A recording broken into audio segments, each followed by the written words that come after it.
Chapter 14. Hunted. Hunt or be hunted. Alright, 4 days later, on a beautiful train, Thursday morning, November 17th. After disposing of our first 3 targets of the week, Misa and I prepared to take out the last 2. We had managed to kill our targets in a timely manner, pulling off 1 assignment per night, but with as many targets as there are days in the working week, we were cutting it close. As such, sparing no time for our usual early morning shenanigans, Misa and I headed straight to our remaining targets' last known whereabouts. We gleaned basic information from their profiles, gathered our things, and then set out to discover as much as possible about our targets. Once we boarded the train, I opened the profiles of our targets as Misa leaned over, and together we read through the minimal information available to us. Last up, we have Simon Putnam and Martin Valenti, 2 charismatic teenagers with their own private pharmacy. Both of our targets are career criminals with no permanent residence, no known family, and few associates. They travel from town to town, offering their services before vacating. Richmond has been a safe haven for these 2, given the city's lax approach towards dealing with crime. They've been able to come and go as they please, selling drugs or restocking before moving on. Until now, Carasso had been turning a blind eye to their activities, letting them get away with anything not detrimental to his business.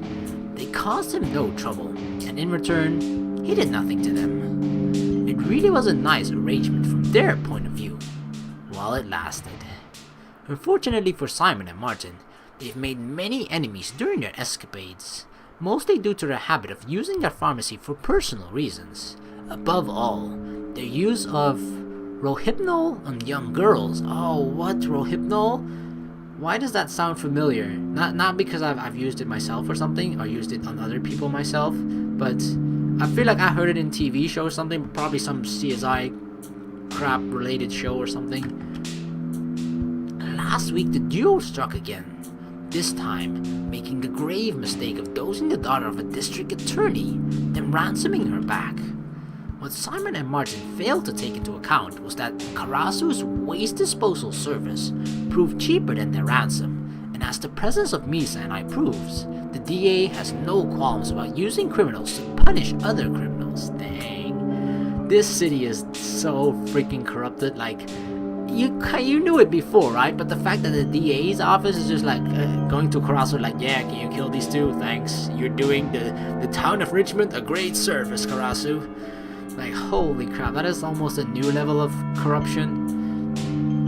Misa and I eventually arrived in the district of our remaining targets, at which point we headed to the apartment complex in which Simon and Martin were last seen. The streets were fairly empty, despite being almost noon, and even as we approached the large complex, we could hear no signs of life. How strange. An apartment complex in the middle of a district with local business should be flooded at this time of day. Instead, since the moment Misa and I got off the train, this place has been like a ghost town. How can a business district be so devoid of human life in the middle of the day? Curious about the state of things, Misa and I left the apartment complex and headed further into town. We passed by a couple of people who appeared to be looking around the city in a confused manner, but otherwise, we failed to set eyes on anybody worth paying attention to. Hello? I tapped on the glass of a convenience store, which, despite saying it's open, was clearly locked. Alright, something is clearly going to happen, like this whole setup. Oh my god, I don't know what it is, but something gonna happen, and it ain't good. No response. If there's anybody inside, they don't want us to know about it. No good. Just where is everyone? It'll be easier to find and kill our targets if there are few people around, but at the same time, lurking around when there's nobody in sight makes me feel like we're in the wrong place. What's more, we don't exactly have time to spare. Even if they're together, we're we'll only have 2 days to find and kill these guys. We need to come up with a strategy for finding and dealing with these two before we run out of time. Stake out the complex, stick to searching. Stake out the complex. I feel like it worked last time, like on my very first task, like my very first assignment, kill assignment. We staked out, above the bar like the entire day, but it wasn't great. Like, I don't know. Stick to searching seems like, I feel like we haven't even looked through the entire city yet. So, stake out the complex. We don't even know what's inside the complex. We're just, maybe they actually already, left or something. Because it was really, really empty there. Like, more than normal, I'm assuming. So, I think the smartest thing here is to just continue to stick to searching. We may as well search for them. If they are at home, we'll only see them when they leave, in which case we'd potentially run into them on the street anyway. At least this way we'll stay awake, and it'll surely be far less suspicious than 2 teenagers pacing in front of a building all day instead of going to school. Like anybody here in this district goes to school. Misa and I continue to walk around the unfamiliar district, looking for our future victims while getting a feel for the empty streets around us. If it weren't for the crime rates, this might be a nice place to live. It's sparsely populated, there are plenty of small businesses, and it's unbelievably quiet around here. I can see why Simon and Martin have taken a liking to this place. As Misa and I move further and further away from the apartment complex, we steadily encountered more people. Rather than coming across adults, however, we found ourselves face to face with young children, likely in their early teens. What is it? Did you find them? Misa pointed towards the school from which children were intermittently arriving and leaving. It's a school. So what? I somehow doubt we're going to find Simon and Martin attending school, especially a middle school. They might deal drugs outside of a school, sure, but if Misa's pointing at the school itself, that can only mean you want to go inside, don't you? Then you're out of luck, because that's the one place I'm not going to take you, especially not in the middle of an assignment. Misa, I hate to break it to you, but there's nothing interesting about going to school. It isn't fun, and there's nothing worthwhile waiting us there. Really now? What is Misa's fascination with school? What if Misa was actually homeschooled? It would make sense. Alright. Hypothetically speaking, if you did go to school, what would you want to do? Misa removed her phone from her pocket and immediately began tapping away. Tap, tap, tap, tap, tap. Ding, ding, ding. Level up. What? You're on a roll. Keep it up. So, you want to go to school to play games? Well, if they did let you play video games all day, school might actually be worth attending. But as things stand, Misa, I don't know what kind of TV shows you've been watching, but there's no way you'd be allowed to just play games all day. Even if they let you play games when you were a kid, middle school and high school aren't like that. You don't get to play games. You just sit at a desk and listen to your teacher babble on about nothing. Sorry to break it to you, but your life is far more interesting than that of a high school student. That's actually true, although it may not feel that way according to Misa. But, if you like playing video games, I'm sure we could arrange something once I get my old home back. I have plenty of 2-player games as well, and Sara isn't really into video games, so... Misa nodded enthusiastically, enthralled by the notion of visiting my old home and playing together. As amusing as Misa's enthusiasm can be, I'm honestly pretty excited myself. It's no fun playing with someone who doesn't like video games, so competing against Sara was nothing special, and I was never close enough to anybody at school to invite them over to my house. It'll be nice to have an opponent who actually puts in effort and cares about the outcome. Now, I just want to end this and visit an arcade. Come on, Simon, Martin, show yourselves already.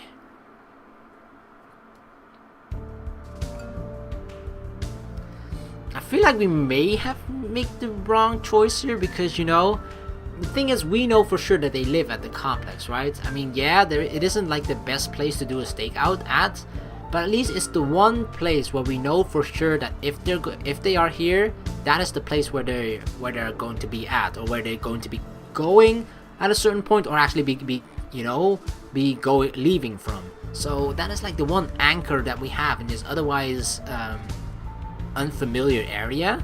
So kind of walking around like headless chickens might not have been the best idea, but maybe we'll stumble onto something, hopefully. Misa and I walked around outside of the school for a while, giving Misa her fix without actually going inside. We stuck around as students.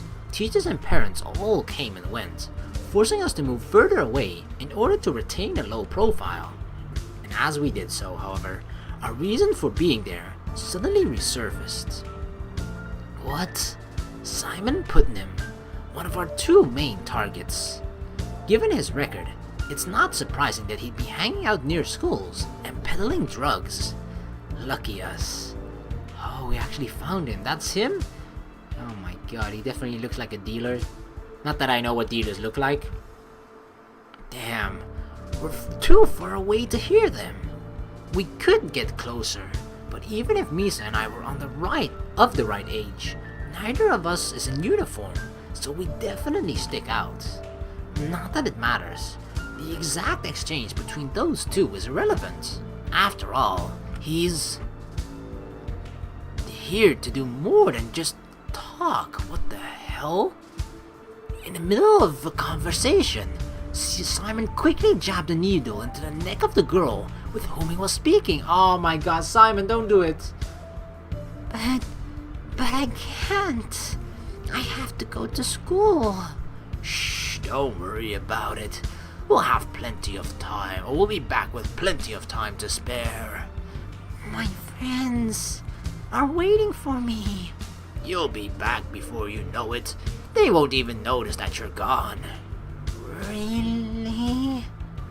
But why do I feel so... Did she not feel the needle or something? What? That's a good girl. Don't worry. I'll wake you up once we arrive. Oh my god. This is like the next level when luring people into your van doesn't work anymore. You actually just go onto the street and just jab a needle into their neck and, quote unquote kidnap them that way. Simon walked along with a young girl resting on his shoulder, placing his arms around her and trying his best to make her appear to be walking on her own. To an uninformed, distant observer, they might appear to just be a couple of kids skipping school together, holding each other as close as they walked along. Up close, however, the truth was obvious. The girl he took was barely conscious, and her eyes struggled to open. Misa and I crossed the road and followed directly behind Simon and his prey, tailing him quietly for another 2 blocks until he finally showed signs of stopping. We stopped a couple of houses away and watched as Simon entered a battered old home, as empty and lifeless as those surrounding it. Now I understand why Simon and Martin chose this district.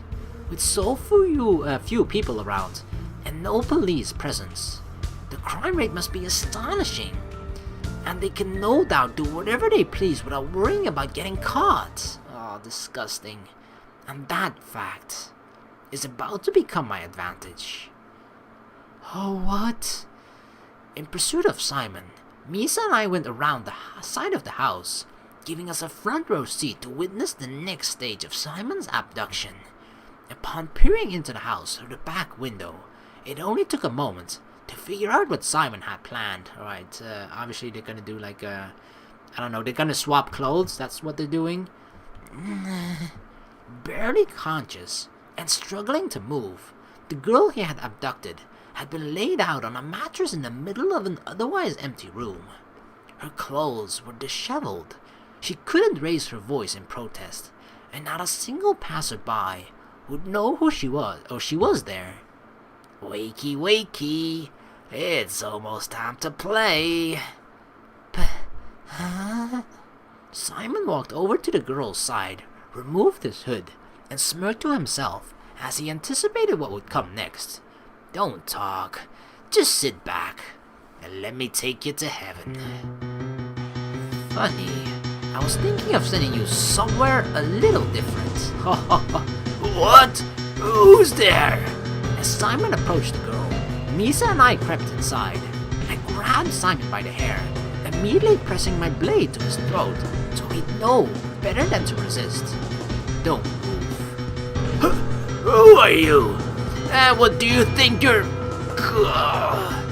What part of "don't move" did you not understand? "Listen, man, I don't know what you want, but I can get it for you. Money, girls, blow, you name it, anything you want." "Oh? Anything I want, huh?" Yeah, that's right. You want it, I've got it. What's your poison, friend?" "Well now, isn't that nice? It seemed I'd bagged myself a modern-day genie. But there's only one thing I want from this scumbag." Oh yeah, he has to call the other guy here. "Martin Valenti." What was that?" The moment I stated my wish, Simon became far less accommodating. "Playing dumb, huh? Not a smart tactic when you have a knife to your throat. You said you'd get anything I want. I want Martin Valenti." Martin Valenti? Never heard of him." "What an awful liar." "Oh, Misa, oh god." In the face of a defiant target, Misa stepped in at last. From behind, she pierced Simon's body with her blade, easily cutting through bone and muscle until the red steel poked through the other side. But Simon didn't scream. Rather than display pain, he merely cried in disbelief. Oh God, this can't be happening." The genuine shock on Simon's face told me that he had neither seen nor heard Misa until it was far too late. "Sorry about that, Simon. It seems my partner is getting impatient. We're on a deadline, you see. We just hate to be late." Simon's expression didn't change. He merely continued to repeat his prayers under his breath. "Oh God! Oh God! Oh God!" He won't help you, Simon. If you want to get out of this with the rest of your limbs still attached, tell us where to find Martin. No, I get it now. I know why you're here. You're after her, aren't you? Huh? Well, strictly speaking, our job is to kill Martin and Simon. Nonetheless, a certain DA's daughter was mentioned in our assignment. Look, I'll tell you where she is, okay? How is he still talking? He got stabbed right in the heart almost. You are too late. The auction starts at 3 p.m. An auction, huh? Apparently neither party wasted any time negotiating this kidnapping. The kidnappers turned the ransom into an auction, and the girl's father commissioned the kidnappers' deaths. With each side playing their hand, the kidnappers flee to a nigh-deserted district, hoping to evade detection until they've offloaded their cargo. With this all coming together now, just let me go. I'll take you right to her. I swear. You want her back alive, right? It's your job, isn't it? Simon continued to plead, hoping to strike a last-minute bargain. Unfortunately for Simon, he completely misunderstood the reason for my presence. My job? Don't make me laugh. Do I look like a cop to you? I want Martin. If you can't tell me where he is, then I'm just going to have to start removing the flesh from your bones, one limb at a time. All right. I get it. I'll talk, okay? I don't know where Martin is right now, but I do know where he will be, the auction? That's right. At 3 p.m., he'll be hosting the auction. About 20 minutes away here by foot. There's this abandoned church. Go there, and you'll find them both. I see. So Martin isn't the only kidnapper. Or isn't only the kidnapper, but also the auctioneer. I would have thought a man with a target on his back would be a little more careful about showing himself. But I guess he's just as careless as his partner here. So, what happens now? I've told you everything, just like you wanted. Are you gonna arrest me? Seriously, does he still think it's the police? Why would the police just like stab him right in the chest as Misa just did? That's not a police thing to do. Then again, everything probably here is corrupted, so it wouldn't really surprise me too much if the police did this. But you know, if someone stabs me in the chest, I'm not gonna think, oh damn, the police stabbed me in the chest again. You know, you definitely think that it will be other criminals at work, and definitely, you know, because how are the police? Yeah, okay, corrupted. I want to say, like, how are they going to explain it to their, like, I don't know, to their supervisor or boss or whatever, like, yeah, I just stabbed our victim in the chest. Why did you do that? For funsies? I told you, we aren't police. We weren't hired to arrest you. We were hired to kill you.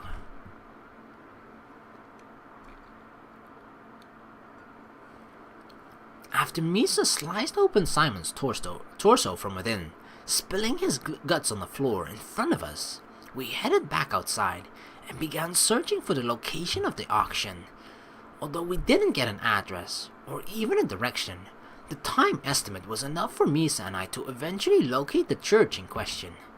Once we had found and entered the church, Misa and I waited until 3 p.m., at which point a few other people began to show up.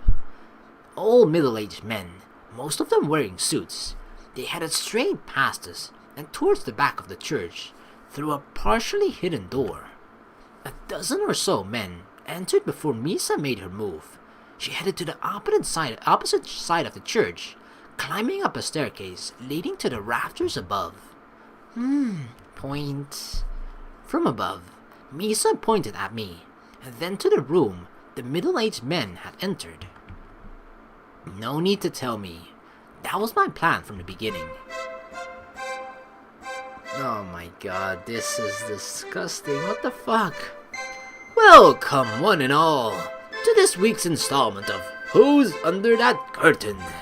I see a lot of familiar faces in the audience tonight, as well as a couple I don't recognize. But no matter how well we know each other, you're all in for a treat. By the time I entered the room, Martin had already begun to address myself and the other members of the crowd. Despite the nature of his auction, he showed no sign of being at all worried, likely thanks to past experience. I'm sure you all know we have a very special guest with us this week. Please welcome to the stage, Miss Cassandra Bell. Martin removed the blanket from over an armchair a few meters in front of the crowd, unveiling the prize he had hidden underneath. Sitting on the chair was a sleeping girl, no doubt drugged with whatever Simon had been using, though with an unquestionably higher dose. Ah, it really is her. I thought this was a hoax, but he really does have her. The crowd seemed to grow restless the moment the girl's face was unveiled. Do these guys all know this girl? I could understand them knowing her father, particularly if these men are criminals themselves. But what connection do they have with her? And now that we've all been introduced, I have some news for you all. It seems Miss Bell is looking for a new home, and being the honest, hard-working person that I am here to make sure she gets what she wants. However, we can't have Miss Bell going home with just anybody. I need you all to prove to me that you really want to take her home. With that in mind, let's start the bidding at $1,000, shall we? $1,000 is the starting price? Oh man, these guys must be loaded. I could probably outbid them nowadays, given how well I get paid. But 1,000, 3,000, 9,000. Oh my god, it's over. No, it's exactly 9,000, not over. On second thought, maybe I wouldn't win this auction. I understand that holding the DA's daughters hostage is a good leverage, but $9,000? A competent lawyer would be cheaper, if only slightly. My oh my, we do have some generous bidders in the audience tonight. What do you say, Miss Bell? Is 9,000 the magic number? Oops, tough luck, partner. It seems Miss Bell has been brought up on the high life. It will need a little more than that. But the game is not over yet. So show the love and splash some cash before this once-in-a-lifetime opportunity passes you by. 15,000. Perhaps prompted by Martin's lunacy, one final bidder cried out, leaving the others to murmur between themselves as they contemplated going higher. But at $15,000, the auction had already gone beyond most of their expectations, as well as their wallets. Phew! 15,000! Did you hear that, Cassie? I'm glad that you agree. Unless there are any further bids, I think we have a winner. 15,000. Going once, going twice. Oh my god, did Misa just do what I think Misa did? Is that even Misa? It's a really dark, faint shadow, which doesn't look at all like Misa, but it could be because she's like falling down. Oh my god. As the auction threatened to end, Misa at last descended from the church rafters, delivering judgment like a guardian angel. She gently floated to the floor, clutching her blade in both hands, and clothed in a nun's habit, her face concealed. Ah, that's why. What's wrong, folks? Why is everyone... Oh my god! That's it, did he really get sliced in half? Martin began to turn around, spurred on by the stares of his audience, otherwise completely unaware of what had happened. The left and right side of his body separated, coating the floor beneath with a mass of intestines. Shock and disbelief quickly turned into panic as the bidders realized what had happened. The auctioneer literally fell to pieces, leaving the obvious question on their minds. Would they be next? As the last of the bidders rushed out of the room, I walked over to Misa, who had wiped the blood off her blade and onto the rope she had cloaked herself with. I then stepped over to Martin's corpse and inspected the prize of the auction before turning to Misa, wondering exactly what we should be doing. That little Indian girl was still partly conscious, and nobody would think to enter an abandoned house decorated with disemboweled corpse, so she ought to be safe. But what about Cassandra? Those men all know where she is, and with the auctioneer now deceased, and the girl herself still unconscious, anybody could abduct her. Screw it. It may not be my job, but the least I can do is phone in an anonymous tip to the police. I wonder if there are any payphones around here.